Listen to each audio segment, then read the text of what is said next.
You ain't nothing but a hound dog. I had to start this video off with, you know, singing something Elvis. I would feel pretty conflicted if I didn't.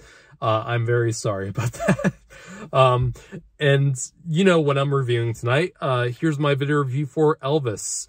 This is the latest musical biopic about an artist. I mean, we've had so many of those for the past decade or so. It has to be at this point. I mean, we've had Bohemian Rhapsody about Freddie Mercury and Queen. We've had Rocket Man about Elton John, and we've had a bunch of others. So now we, of course, have to get one about Elvis Presley. This one is directed by Baz Luhrmann, who, if you don't know who Baz Luhrmann is, you probably know movies like Moulin Rouge and the 2013 version of The Great Gatsby with Tobey Maguire and Leonardo DiCaprio.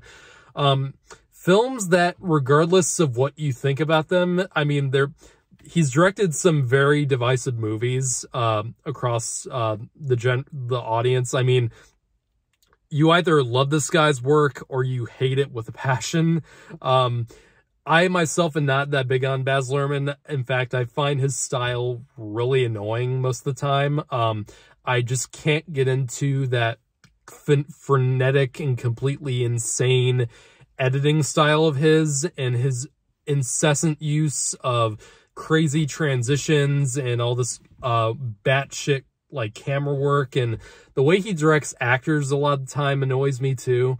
But aside from that, this movie stars Austin Butler as Elvis Presley, even though he started fairly recently, this is the first like really big project he's been attached to.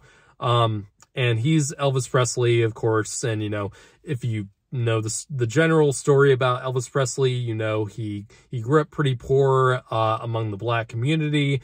He listened to a lot of that kind of music, and that later influenced his musical taste, and he eventually brought that style to the mainstream and to rock and roll, and he became Elvis Presley, the king of rock and roll himself. I mean, everyone knows who Elvis Presley is, and if you don't, I think you're an alien.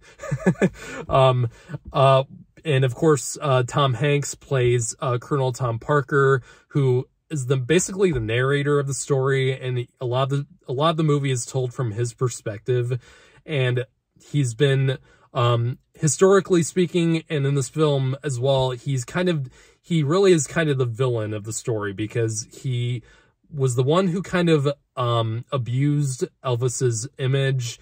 He was the promoter of Elvis Presley, and he kept taking advantage of his finances, and you know, he pushed him to do things that made him very unhappy, and kind of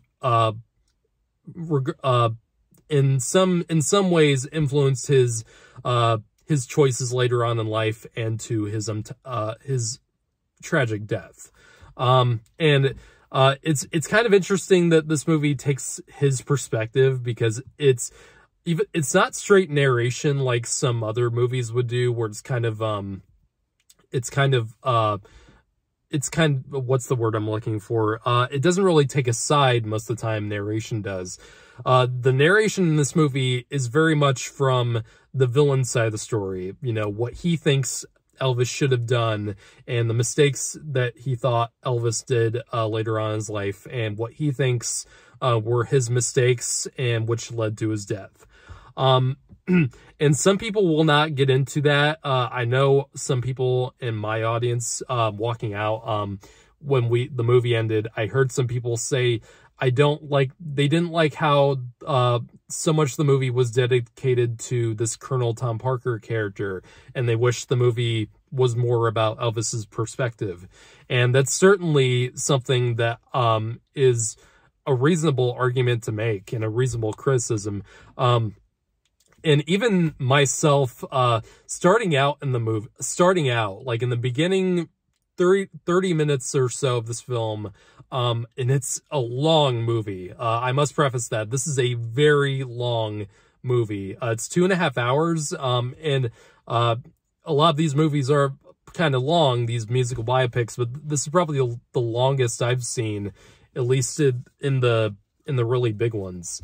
So yeah, this movie takes place over pretty much Elvis's entire life. It's one of those types of movies where it goes from his childhood to, when he died. And so the first 30 minutes of this movie, I was really on the edge. I was like, I think I'm going to hate this movie, because once again, it's Baz Luhrmann's style. It is all over the place in the first 30 minutes of this movie. The fast, crazy editing, like there's probably a cut. There's probably a cut to a different shot, like at least on average, every 2 seconds. Like this movie cannot hold on the shot for more than like 2 seconds, it feels like. And, for some people, that's really going to get on their nerves. And for me, it did in the first 30 minutes or so. And even the first minute or so, I literally thought I was watching another trailer. Like the Warner Brothers logo pops up, then it cuts to, a scene with, Colonel Tom Parker. And it literally is edited like a movie trailer. It's edited like Suicide Squad, the 2016 one. And I was like, oh God, I am not going to like this at all.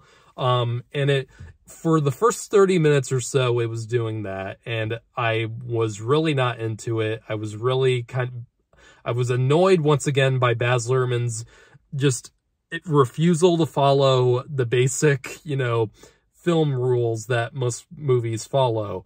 But after the first 30 minutes or so, I was slowly getting into the groove of things, and the movie finally was settling its ass down.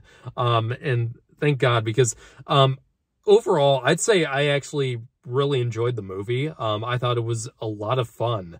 And even those first 30 minutes or so, even though I was very annoyed by it, I wasn't bored. And I really wasn't bored during the entirety of this movie. That's the one thing I can say every time for Baz Luhrmann. Like, even though his style might be like incredibly over the top, extremely obnoxious, it's never really boring. And it's constantly entertaining, at least. And I was really enjoying when the movie finally calmed down a bit, and you got to see, the live shows, and you got to see the real life, depictions of all these famous concerts. And of course, I need to talk about Austin Butler in this. He's great. He's so good in this movie. I can definitely see him getting a nomination at Oscar time. This is another terrific performance of a real life artist. And regardless of the quality of these musical biopics, like, I wasn't too big on Bohemian Rhapsody, like, at all. I really loved Rocket Man, and I really wish Rocket Man made more money at the box office, like Bohemian Rhapsody did. Like, Bohemian Rhapsody was a juggernaut when it came out. I love Rocket Man. That's probably my favorite musical biopic of these, mainstream theatrical ones. But the main common denominator of all of these is that they have an extremely good central performance from the main actor. Rami Malek as Freddie Mercury, Taron Egerton as Elton John, and Austin Butler fits right into that as his with his portrayal of Elvis Presley. It never felt like too much of an impersonation. Like, I didn't feel like I was watching one of those Elvis impersonators. I felt like I was watching an embodiment of Elvis Presley. And that's huge props to Austin Butler for that. He was terrific in this movie. I totally bought him in the dramatic scenes as well as the more musical scenes. He is really good in this film, and I think pretty much everyone coming out of this will say that about him. The central performance is fantastic. Tom Hanks is kind of a mixed bag in this movie because I kind of wish it was someone else playing this role of the Colonel, because some people are just not going to get past that it's Tom Hanks in the fat suit. And even I had some trouble with that because he kind of slips out of that Dutch accent that he's doing for the most part. Like it sometimes just sounds like Tom Hanks speaking. And it was kind of distracting a lot of the time.